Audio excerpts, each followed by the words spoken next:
বন্ধুরা, আপনার পার্টনার এই মুহূর্তে আপনার জন্য কি ভাবছেন? ওকে, তো আপনার পার্টনার এই মুহূর্তে নিজের সাহস জোগাচ্ছে আপনার কাছে আসতে। হয়তো আপনারা নো কন্ট্যাক্ট সিচুয়েশনে আছেন, উনি বুঝতে পারছেন যে আপনি ওনার জন্য অনেক কিছু করেছেন, বাট তার বিনিময়ে আপনার পার্টনার আপনার সঙ্গে খারাপ ব্যবহার করেছে অ্যান্ড হয়তো ব্লক করে দিয়েছে। তো উনি এই মুহূর্তে ভয় পাচ্ছেন আপনার কাছে আসতে। নেক্সট দেখি, উনি জানেন যে আপনি প্রচণ্ড রেগে আছেন। হয়তো এখন গেলে আপনার কাছে আপনি হয়তো ওনাকে তাড়িয়ে দেবেন, ওনাকে অ্যাকসেপ্ট করবেন না। অ্যান্ড খুব জলদি উনি আসতে চান, সমস্ত ক্ল্যারিটি আপনাকে দিতে চান এই মুহূর্তে।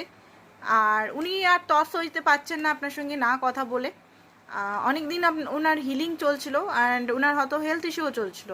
তো এই মুহূর্তে উনি ঠিক হয়ে গেছেন অ্যান্ড আপনার পার্টনার আপনার কাছে আসতে চাইছেন। উনি বুঝতে পারছেন যে টাইমে আপনাকে উনি অফার করে, মানে আপনি ওনাকে অফার করেছিলেন, সেই টাইমে উনি হয়তো রিজেকশন দিয়েছিলেন। তো সেই কারণে উনি হয়তো এই মুহূর্তে ভয় পাচ্ছেন অ্যান্ড উনি সেলিব্রেশন